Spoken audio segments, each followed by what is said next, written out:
അപ്പോളേ നമ്മുടെ ചേച്ചിയുടെ പാട്ടൊക്കെ നമുക്ക് ഇഷ്ടപ്പെട്ടു. എനിക്ക് ഇഷ്ടപ്പെട്ടു, നിങ്ങൾക്ക് ഇഷ്ടപ്പെട്ടു കാണുമല്ലോ. അപ്പൊ നമുക്ക് നോക്കാം ഇവരുടെ ലൈഫ് എങ്ങനെയായിരുന്നു കൂടി ഒന്ന് ചോദിച്ചു നോക്കാം. പ്രതീക്ഷിക്കാത്തൊരു ചോദ്യമായിരിക്കുവേ. ചേട്ടാ, ചേച്ചി, അപ്പം ഞാനൊരു കാര്യം ചോദിക്കട്ടെ. നിങ്ങൾ രണ്ടുപേരും മാരേജ് എന്നായിരുന്നു? അതെങ്ങനെയായിരുന്നു? അത് അതൊരു വലിയ കഥയാ. കാരണം വെച്ചാല് ഈ പുള്ളിക്കാരി ഒരു സ്റ്റേജിലെ പാട്ട് പാടുക. ശരി. പാട്ട് പാടി കല്യാണ വീട്ടിലെ തലേദിവസം പാട്ട് പാടുക. അപ്പൊ അവിടെ ഞാൻ പാട്ട് കേൾക്കാൻ ചെന്നപ്പോ അന്ന് നമ്മുടെ നന്ദനത്തിലെ പാട്ടുണ്ട്, കാർമുകിൽ വന്ന പറഞ്ഞൊരു പാട്ട് പാടുവാൻ. ആ സമയത്ത് ഞാൻ ഈ പുള്ളിക്കാരിയെ കണ്ടുമുട്ടുന്നത്. അപ്പോ പാട്ട് പാടി ഇറങ്ങി വന്നപ്പോഴത്തേക്കിന് ഞാൻ പുള്ളിക്കാരോട് പറഞ്ഞു, ഒരു കാര്യം ചെയ്യ്, ഈ പുള്ളിക്കാരെ ഞാൻ വിവാഹം കഴിച്ചോളാം എന്ന് പറഞ്ഞു. ശരി. അന്ന് ആ കാർമുകിൽ വർണ്ണൻ എന്ന പാട്ട് കേട്ടാണ് ഈ പുള്ളിക്കാരെ ഞാൻ ഇഷ്ടപ്പെടുന്നത്. പാട്ട് കേട്ട് ഇഷ്ടപ്പെട്ട് കെട്ടിയ കുട്ടിയാണ് ഇത്. അപ്പൊ പാട്ട് കേട്ട് ഇഷ്ടപ്പെട്ട് കിട്ടിയ കുട്ടി ഇന്ന് അടിപൊളിയായി പാട്ട് പാടുന്നുണ്ട്. ചേട്ടന്റെ സെലക്ഷൻ ഒട്ടും തെറ്റിട്ടില്ല കേട്ടോ, അടിപൊളി. അപ്പൊ ഞങ്ങളുടെ പാട്ടുകുട്ടീനെ പാട്ട് കേട്ട് ഇഷ്ടപ്പെട്ടതാണ് നിങ്ങളുടെ മുന്നിൽ ഞാൻ അറിയിച്ചേ. അപ്പം എനിക്ക് ചെലവ് ചെയ്യണം, അതൊക്കെ ചെയ്യാം. അപ്പൊ ആ പാട്ട് ഏതായിരിക്കും? എന്തായാലും ആ പാട്ടൊന്ന് പാടിക്കുക ചേട്ടാ.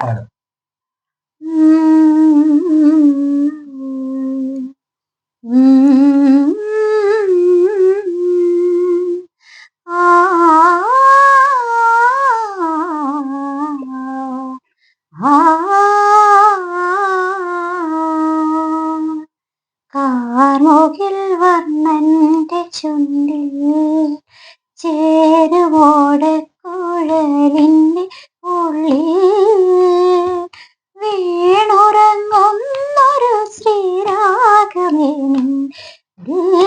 ഉണർത്താൻ മറന്നു കണ്ണൻ.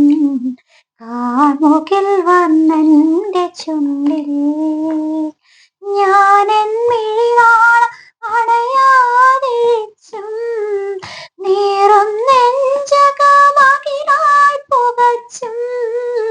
ഞാനെൻ മിഴിനാള അണയാതിരിച്ചും നീറും നെഞ്ചകമകിലായി പുകച്ചും. വാടും തളർക്കരം കണ്ണീരാൽ നനച്ചും നിന്നെ തേടി നടന്നു തളർന്നു കൃഷ്ണാനീ നൊമ്പരമറിയൂ ശ്യാമവർണ്ണ. കാർമുകിൽ വർണ്ണന്റെ ചുണ്ടിൽ ചേരുവോടെ കുഴലിന്റെ ഉള്ളിൽ വീണുറങ്ങുന്നൊരു ശ്രീരാഗമേ ഉണർത്താൻ മറന്നു കണ്ണൻ. കാർമുകിൽ വർണ്ണന്റെ ചുണ്ടിൽ. സൂപ്പർ. അപ്പൊ കള്ളകൃഷ്ണൻ ഞങ്ങളുടെ ചേച്ചി അടിച്ചോണ്ട് പോയതാണ്. അടിപൊളി, സൂപ്പർ. കള്ള പിന്നെ പാട്ട് ഫുള്ളും ഞങ്ങൾ പാടാതിരുന്ന കേട്ടോ. ഫുള്ള് പാട്ട് ഞങ്ങൾക്ക് അറിയാം. അതായത് എനിക്ക് തോന്നുന്നു, എന്റെ ഒരു അറിവ് വെച്ചിട്ട് ചേച്ചിക്ക് ഇഷ്ടം പോലെ പാട്ട് ബൈഹാർട്ട് ആക്കി വെച്ചേക്കാം. ശരിക്കും മെമ്മറി കാർഡാന്ന് തോന്നുന്നു ചേച്ചി, അല്ലേ ഏട്ടാ? പാട്ട് ഇഷ്ടം പോലെ പാട്ട്, ഏത് പഴയ ഓൾഡ് പാട്ടുകൾ പാടണമെന്ന് പറഞ്ഞു ചേച്ചി ഏറ്റവും കൂടുതൽ ഓൾഡ് പാട്ടുകളെ ഇഷ്ടപ്പെടുന്ന ഒരു കലാകാരി കൂടിയാണ്, അല്ലേ? അപ്പം ചേച്ചിയുടെ അടുത്ത് ഏത് പാട്ട് പാടാൻ പറഞ്ഞാലും ആ ഓൺ ദ സ്പോട്ട് ചേച്ചി പാടുന്നതായിട്ടാണ് എൻ്റെ ഒരു അറിവ്. ഞാൻ ഒരുപാട് പാട്ടുകൾ കുറെ അധികം വേദിയിൽ കേട്ടിട്ടുണ്ട്. ചേച്ചിയുടെ വലിയൊരു ആരാധിക കേട്ടോ, ഞാനും എൻ്റെ കുടുംബവും. എന്ന് വെച്ച് കഴിഞ്ഞാൽ എവിടെ ചേച്ചിയുടെ ഒരു പാട്ട് കേൾക്കുന്നത് പറഞ്ഞാലും അന്നേരെ ഞങ്ങൾ ഓടി അവിടെ ഒന്ന് ചെന്ന് ഇച്ചിരി നേരം ഒന്ന് നിന്ന് കേട്ടിട്ട് ഞങ്ങൾ പോരാറുള്ളായിരുന്നു. അപ്പം ഒരു വലിയ കലാകാരിയാണ്. അപ്പം ചേച്ചി ഇനി ഒരുപാട് അവസരങ്ങൾ ചേച്ചി കിട്ടാൻ വേണ്ടി ഞാൻ ആത്മാർത്ഥമായി ദൈവത്തോട് പ്രാർത്ഥിക്കുന്നുണ്ട്. ഇനി വേറെ ടൈപ്പ് പാട്ടുകൾ ചേച്ചി പാടുവോ? വേറെ പാട്ട് ഏത് ടൈപ്പ് പാട്ടാ? കൊന്നപ്പൂവേ എന്നുള്ള പാട്ട്. അപ്പൊ കൊന്നപ്പൂവേ എന്നുള്ള പാട്ട് നമുക്കൊന്ന് കേട്ട് നോക്കാവേ. കൊന്നപ്പൂവേ കുങ്ങിണിപ്പൂവേ ഇന്നെന്നെ കണ്ടാലെന്ത് തോന്നും കിങ്ങിണിപ്പൂവേ.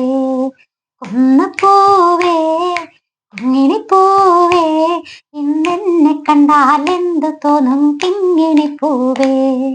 കരളിലായിരം തങ്ക